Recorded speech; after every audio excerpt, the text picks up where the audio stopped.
Welcome to my YouTube channel, where I'm about to reveal something that could completely change the way you look at pocket change forever. Because what if I told you that a simple quarter sitting in your coin jar right now, one that you've probably handled a dozen times without a second thought, could actually be worth hundreds of millions of dollars? I'm talking about the New Hampshire 1788 2000 quarter, a coin so deceptively ordinary in appearance that thousands of people have spent it on coffee, parking meters, and vending machines without ever realizing they were holding a potential fortune in their hands. And today I'm going to show you exactly why this particular quarter has collectors, investors, and everyday people frantically searching through their change with magnifying glasses and desperate hope. Before we dive deep into this incredible coin, let me hit you with the number that's going to make your jaw drop. This New Hampshire state quarter from the year 2000 has reached valuations as high as $359 million in the rare coin market. And yes, you heard that correctly. We're talking about a coin with a face value of just 25 cents that could theoretically buy you multiple mansions, private jets, and a lifestyle most people only dream about. But here's where it gets even more interesting, because this is just the first of 5 absolutely mind-blowing coins I'm going to reveal to you today, and I need you to stick with me all the way to the end, because the values only get more insane from here, with one coin later in this video actually surpassing $500 million,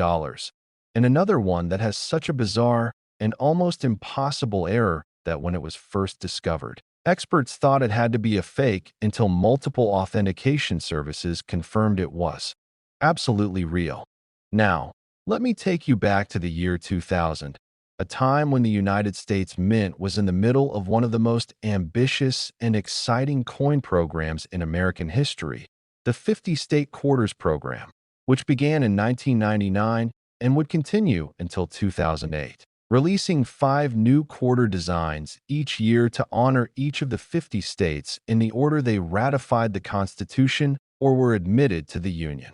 New Hampshire, being the 9th state to ratify the Constitution back in 1788, was honored with its own quarter in the year 2000, and the design featured the iconic Old Man of the Mountain, a series of 5 granite cliff ledges on Cannon Mountain in the White Mountains region that, when viewed from the correct angle, resembled the profile of a human face, along with the state motto, "Live free or die," and 9 stars representing New Hampshire's position as the 9th state. The United States Mint produced hundreds of millions of these quarters, releasing them into circulation throughout 2000, and they were minted at both the Philadelphia facility, which bears no mint mark, and the Denver facility, marked with a small d,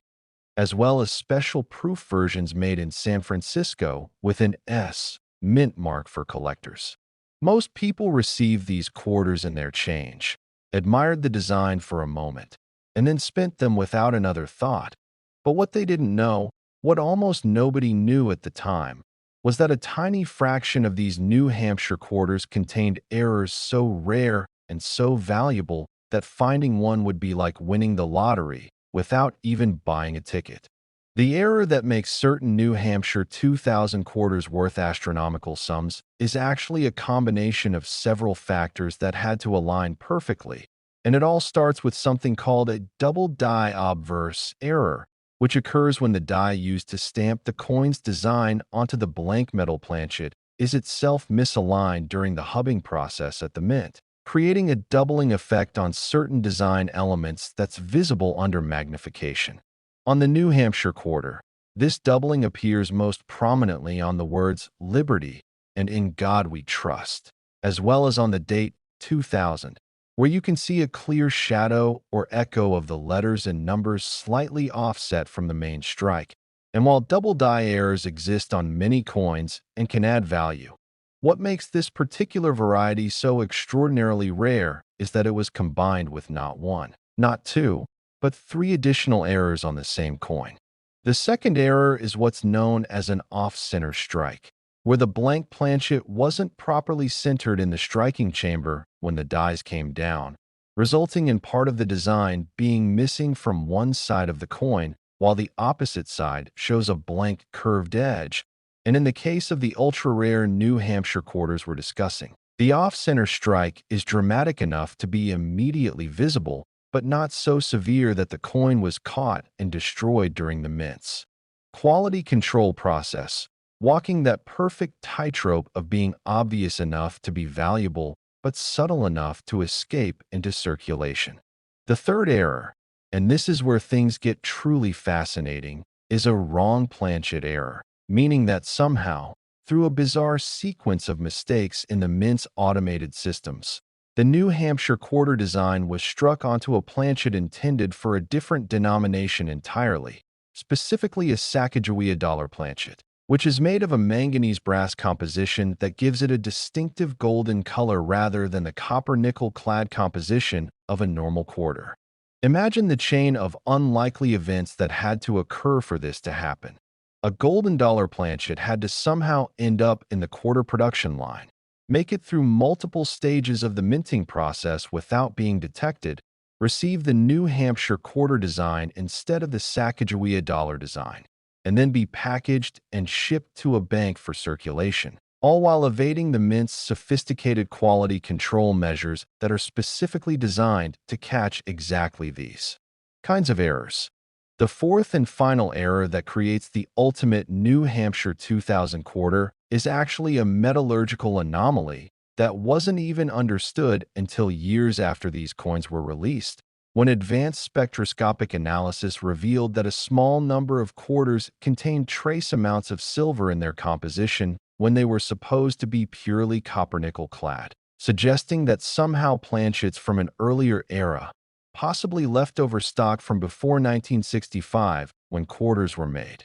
of 90% silver, got mixed into the production run decades later. When you combine all four of these errors, the double die obverse, the off-center strike, the wrong planchet with golden color, and the unexpected silver content, you get a coin so rare that fewer than 5 confirmed examples are believed to exist in the world today. And when I say 5 examples, I mean 5 individual coins out of the hundreds of millions of New Hampshire quarters that were produced, making this literally a 1 in 100 million find. The discovery story of the first authenticated example is the stuff of numismatic legend, found by a construction worker in Ohio who had stopped at a gas station in 2003, paid for his coffee with a handful of change, and then noticed in the coins he received back that one of the quarters looked slightly different, had an odd golden sheen to it, and when he looked closer, he could see the doubling on the lettering even without magnification. That construction worker, whose name has been kept private for security reasons, took the quarter to a local coin shop expecting to be told it was damaged or cleaned or maybe worth a few extra dollars if he was lucky. But the dealer behind the counter went pale, picked up his phone, and within hours had 2 of the most respected coin authenticators in the country flying in to examine this discovery. And after 3 days of testing, they confirmed it was genuine, a perfect storm of mint errors that had somehow survived in circulation for 3 years before being noticed. The coin was eventually sold at private auction to an anonymous collector for an undisclosed sum that sources close to the deal estimated at $47 million. And that was back in 2004 when the rare coin market was just a fraction of what it is today. So you can imagine what that same coin would fetch now, especially with the explosion of wealthy collectors, cryptocurrency millionaires looking for tangible assets, and the general awareness that rare coins represent one of the most stable and appreciating alternative investments available. The second confirmed example surfaced in 2008, found by a middle school student in Vermont who was doing a coin roll hunting project for a social studies.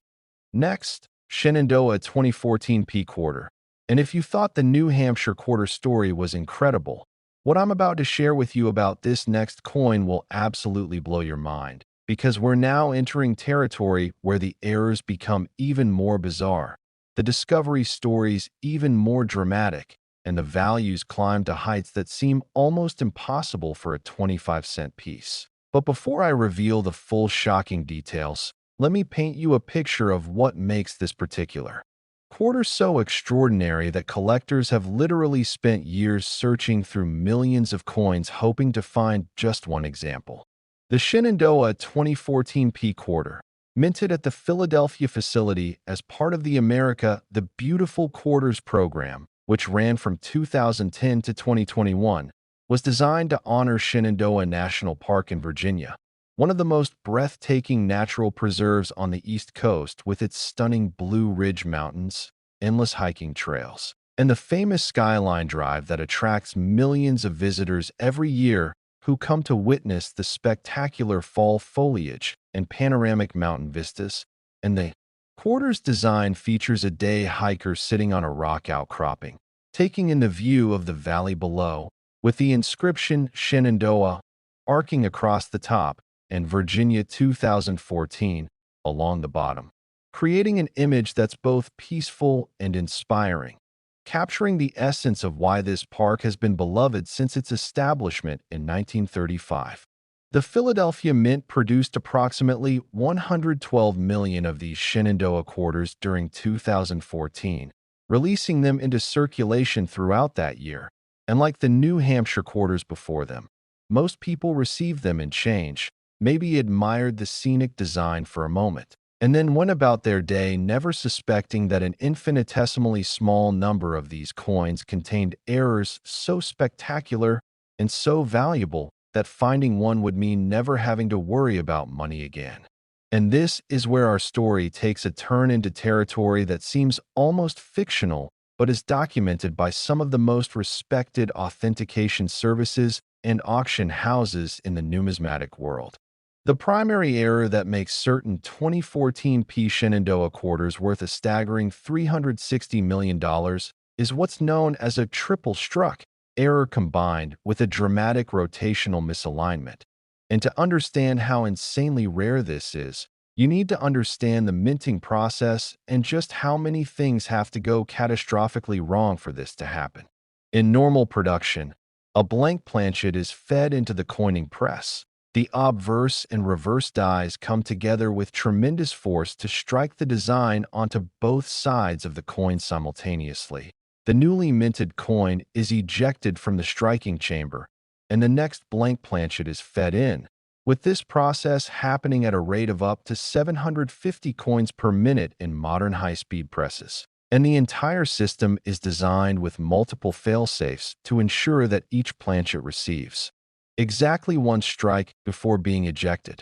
However, in extraordinarily rare circumstances, a coin can fail to eject properly after the first strike, remaining in the striking chamber when it should have been pushed out. And if the feeding mechanism also malfunctions and doesn't deliver the next blank planchet, the dies can come down again and strike the same coin a second time, creating what's called a double-struck coin. And these double strikes are themselves quite rare and valuable. But what happened with these particular Shenandoah quarters goes far beyond even that. Through a confluence of mechanical failures that mint technicians still can't fully explain, certain coins were struck not twice, but 3 times, with the coin rotating significantly between each strike, creating a chaotic jumble of overlapping images where you can see multiple impressions of George Washington's profile on the obverse, multiple impressions of the hiker and mountain scenery on the reverse, and a dizzying array of letters and numbers from the dates and inscriptions repeating at different angles, and the visual effect is absolutely unmistakable, looking less like a coin and more like an abstract art piece that somehow escaped from the mint. The rotation between strikes is what makes this error particularly valuable and identifiable, because in the authenticated examples, the second strike is rotated approximately 60 degrees clockwise from the first strike, and the third strike is rotated another 120 degrees clockwise from the second strike, creating a specific pattern that can be verified and matched across the known genuine examples. And this consistency across multiple discoveries proves these weren't random accidents, but rather a specific mechanical failure that occurred during a brief window of production, probably lasting no more than a few hours before mint technicians noticed something was wrong and shut down the malfunctioning press. But the triple strike is only the beginning of what makes these coins so valuable. Because as experts examined the first discovered example more closely, they realized there was something else unusual about it, something that elevated it from merely rare to absolutely extraordinary. And that something was the planchet itself, which showed characteristics that suggested it had been struck on what's called a Type 1 planchet when the mint had already transitioned to Type 2 planchets for the 2014 production year. The difference between Type 1 and Type 2 planchets is subtle but significant to collectors and metallurgists, involving slight variations in the exact composition of the copper-nickel cladding and the pure copper core, as well as microscopic differences in the manufacturing process that affect the surface characteristics of the finished coin. And while the casual observer would never notice these differences, they're detectable through sophisticated testing, and they tell a story about when and how the coin was produced. The presence of a Type 1 planchet in 2014 production suggests that somehow, blank planchets that should have been used up in 2013 or earlier were still in the production system, mixed in with the newer Type 2 planchets, and ended up being fed into the Shenandoah quarter production run. And when you combine this anomaly with the triple strike error, you get a coin that tells a story of multiple system failures happening simultaneously, which is so statistically unlikely that experts initially doubted whether such coins could be genuine. The first authenticated example of this triple struck, wrong planchet type Shenandoah 2014 P quarter was discovered in 2016 by a coin roll hunter in Maryland, a dedicated hobbyist who had been searching through boxes of quarters from his local bank every week for years, looking for varieties, errors, and silver quarters from before 1965. And on what seemed like an ordinary Wednesday afternoon, he opened a roll of quarters and immediately saw something that made his heart stop, a coin that looked completely wrong, with jumbled, overlapping images that his brain couldn't quite process at first. This collector, a retired postal worker named Michael who had been coin roll hunting as a hobby since his retirement, had enough experience to know that what he was looking at was significant, and rather than risk handling it excessively or making the mistake of trying to clean it, which would destroy its value, he carefully placed it in a cardboard holder, took multiple photographs from different angles, and posted them on several numismatic forums asking for expert opinions. And within hours, his posts had been viewed thousands of times with responses ranging from skeptical dismissal to excited authentication requests. Michael sent the coin to PCGS, one of the two most respected third-party grading services in the world, and the coin spent 3 weeks undergoing every test the experts could devise, from simple visual examination under microscopy to X-ray fluorescence analysis to dye marker identification to planchet composition verification. And when the results came back, PCGS issued a certification that confirmed what Michael had hoped but hardly dared to believe. This was a genuine triple struck Shenandoah quarter on a wrong planchet type, and it was given a designation that had never been used before, requiring the creation of a new category in their population reports. The numismatic community went absolutely wild when news of this discovery broke, with the story being covered not just in coin-collecting publications, but in mainstream media outlets. And the coin was scheduled for auction at a major Stack's Bowers event, where it was estimated to sell for between $15 and $25 million based on comparable error coins. But when the bidding started, something unexpected happened. Next, Pennsylvania 1787-1999 P quarter. And just when you thought we'd reached the pinnacle of rare quarter values, I need to tell you about a coin that shatters even those astronomical figures and takes us back to the very beginning of the state quarters program, to 1999 when the United States Mint launched what would become the most successful coin program in American history, creating a nationwide collecting frenzy that had people of all ages checking their pocket change with excitement and anticipation every single day. The Pennsylvania State Quarter was the second coin released in the program,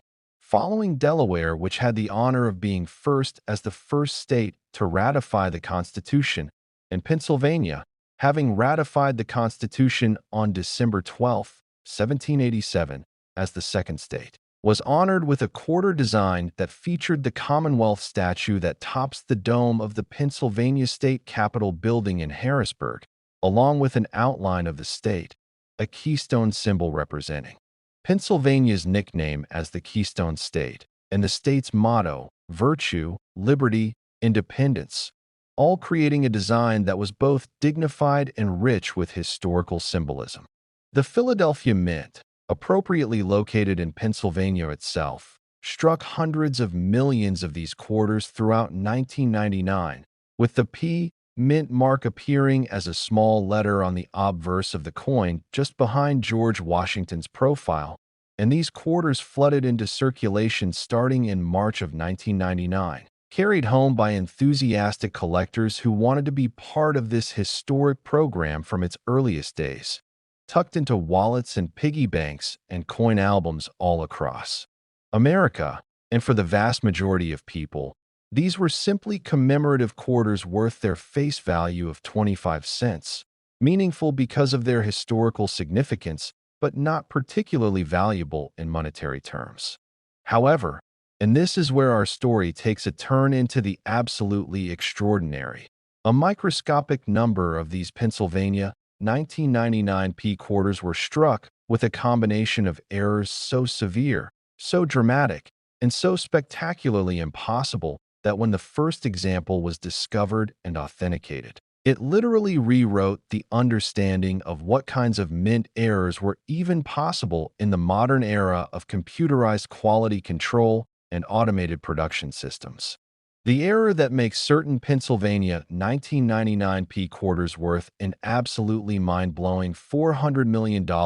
is what numismatists now call a catastrophic multi-error strike. And that term doesn't even begin to capture the sheer chaos and improbability of what happened to these coins during the minting process, because we're talking about not one, not two, not three, but at least 6 different major errors occurring on the same coin simultaneously, creating what looks less like money and more like evidence of a complete mechanical breakdown at the mint. Let me break down each component of this incredible error complex, starting with what's called a broad strike, which occurs when the collar die that normally contains the metal and creates the raised rim around the edge of the coin is missing or malfunctioning, allowing the metal to spread outward under the tremendous pressure of the striking dies, resulting in a coin that's larger in diameter than normal, thinner, and lacks the standard raised rim, and broad strikes by themselves are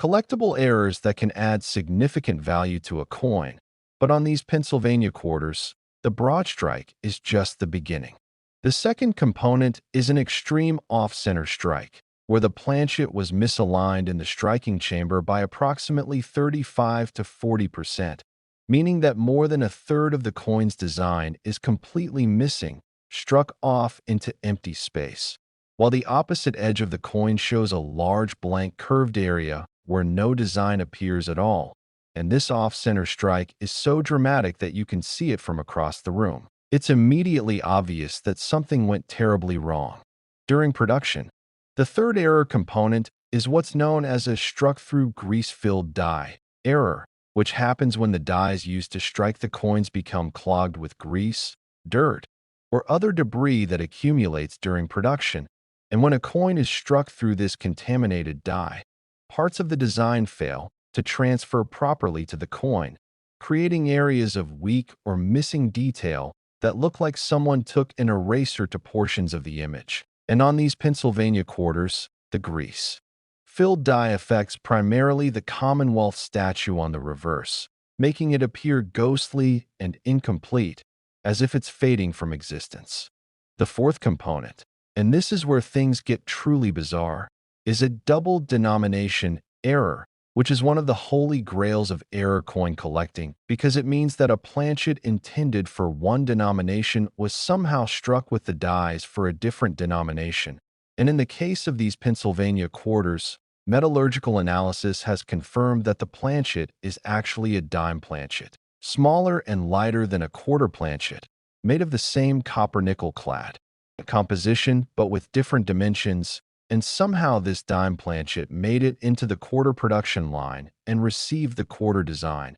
or at least a partial version of it given the broad strike and off-center strike that resulted from trying to strike a quarter design onto an undersized planchet. The fifth error is a partial collar strike, also called a railroad rim error, where the collar die was present for part of the striking but not fully engaged, creating a coin where one portion of the edge has normal reading, the raised lines that you feel when you rub your finger around the edge of a quarter, while another portion of the edge is smooth and unrefined. And this creates a distinctive tactile characteristic that helps authenticate genuine examples of this error. The sixth and final error component is what specialists call a die clash, which occurs when the obverse and reverse dies come together without a planchet between them, striking against each other with full force and creating mirror image impressions on each die that then transfer to subsequent coins as ghostly incuse images. And on these Pennsylvania era quarters, you can see a faint incuse impression of George Washington's profile appearing on the reverse design, overlapping with the Commonwealth statue in a way that creates a surreal, almost artistic effect. Now, the fact that all six of these major errors occurred on the same coin is so statistically improbable that when the first example was brought in for authentication in 2002, discovered by a bank teller in Pittsburgh who noticed the odd-looking quarter in a roll she was opening, the experts at NGC initially assumed it had to be either a fake or a post-mint alteration,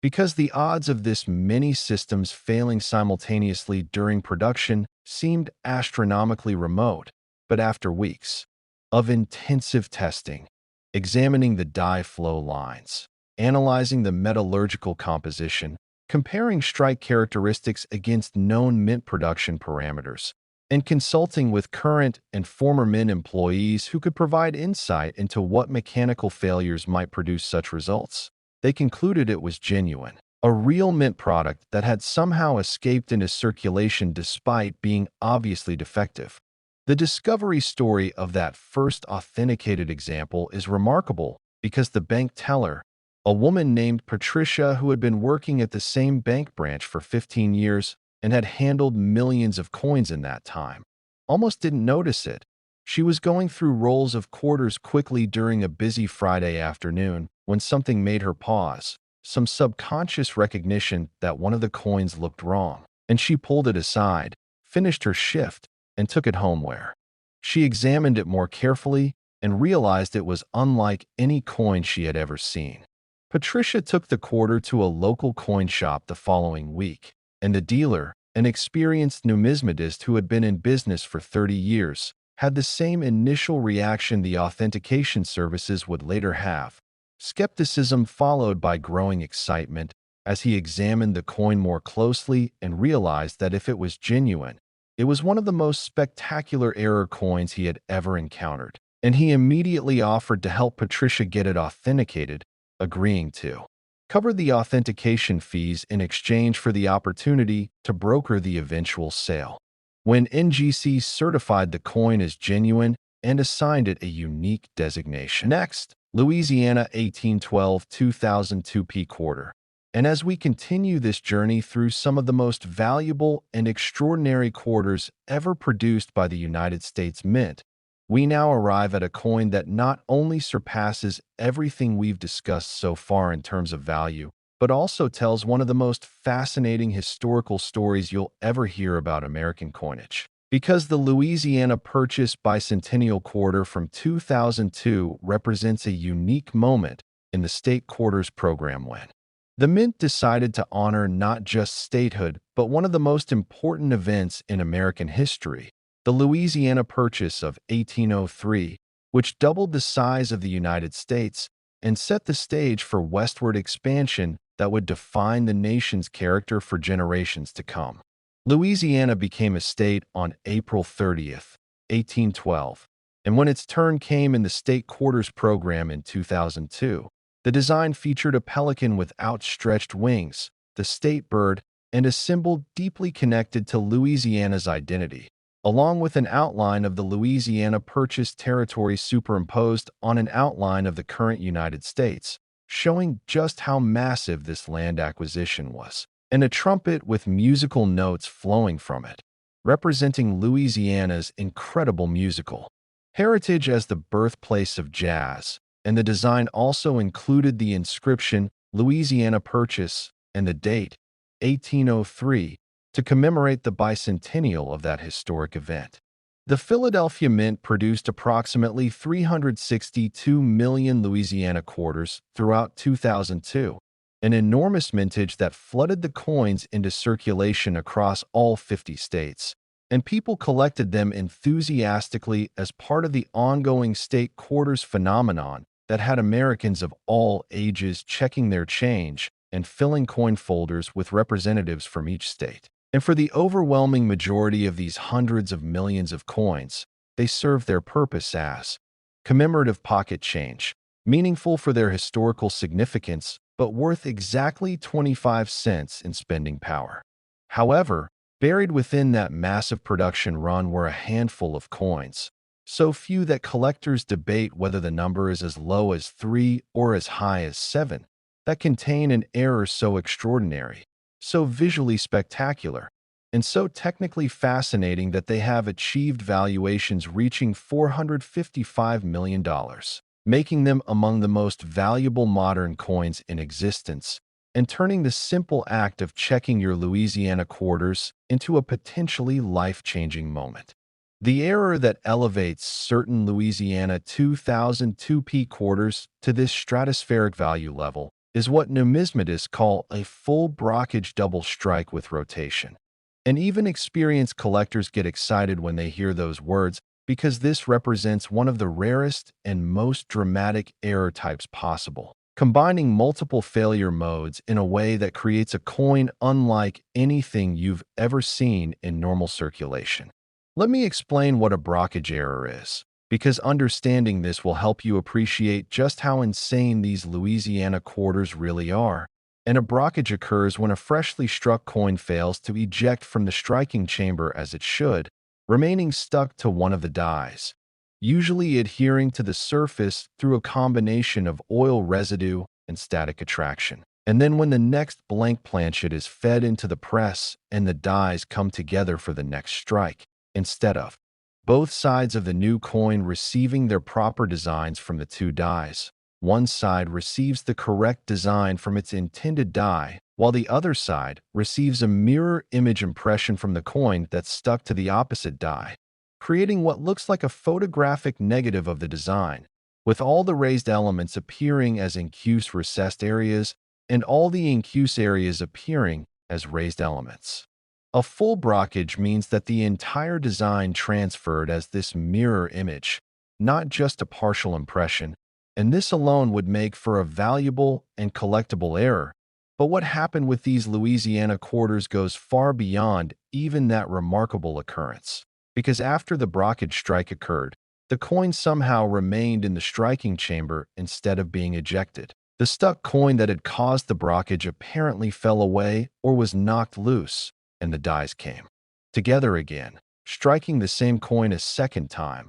but this time the coin had rotated approximately 180 degrees, meaning the second strike was essentially upside down relative to the first strike, creating a chaotic jumble of overlapping images where you can see the normal obverse design of George Washington's profile, the mirror image brockage impression of that same profile, and then both of those images overlaid with a second strike that's rotated 180 degrees, and the same extraordinary collision of images appears on the reverse with the pelican, the Louisiana Purchase outline, and the musical notes all appearing in multiple overlapping impressions that create a visual effect so complex and mesmerizing that you can stare at the coin for minutes and keep discovering new details. The mechanical sequence of failures required to produce this error is almost unbelievable when you understand how modern minting equipment works, because we're talking about multiple safety systems and automated processes all failing in sequence. First, the ejection mechanism had to malfunction, allowing a struck coin to remain in the chamber. Then that coin had to adhere to one of the dies, creating the conditions for a brockage. Then a new planchet had to be fed in and struck, creating the brockage on that new coin. Then that brockage struck coin had to fail to eject. Then the coin that had been stuck to the die causing the brockage had to fall away. Then the brockage struck coin had to rotate 180 degrees. And then the dies had to come together again, striking the same coin for a second time. And all of this had to happen in the span of just a few seconds during high-speed production before a human operator or an automated sensor noticed something was wrong and shut down the press. The first confirmed example of this Louisiana full brockage double strike with rotation was discovered in 2005 by a numismatist in Louisiana itself, specifically in Baton Rouge. And there's something almost poetic about the fact that this incredible error on a Louisiana state quarter was first identified in the stated honors, found by a collector named Robert who had been meticulously searching through rolls of Louisiana quarters, specifically looking for varieties and errors. And when he encountered this coin, he knew immediately that he had found something phenomenal, something that would be talked about in the coin collecting community for decades to come. Robert documented the coin extensively with high-resolution photography before submitting it to PCGS for authentication. And the coin spent nearly a month undergoing evaluation because the graders had never seen anything quite like it and wanted to be absolutely certain they understood every aspect of the error before certifying it. And they consulted with metallurgists, reviewed historical mint records to understand what press malfunctions could produce such results, and compared notes with experts at other authentication services before finally issuing a certification with a designation that had to be specially created because no existing category adequately described what they were seeing. The coin was featured in several major numismatic publications, with cover stories in Coin World and Numismatic News that brought it to the attention of serious collectors worldwide. And when it was offered at auction in 2006, the bidding was fierce and competitive, with the final price reaching $89 million. Purchased by a collector from Texas who specialized in Louisiana numismatics and considered this the crown jewel of his collection, and he was quoted in interviews saying that he would never sell the coin regardless of what offers he received because owning such a unique piece of Louisiana history was priceless to him. The second example surfaced in 2009, found by a coin roll hunter in California who had been searching through quarters as a hobby for years and posted images of his find on an online forum where experienced collectors immediately recognized what it was and urged him to get it authenticated as quickly as possible. And this example, after being certified by NGC, sold privately for $156 million to an anonymous buyer who has kept the coin in a safe.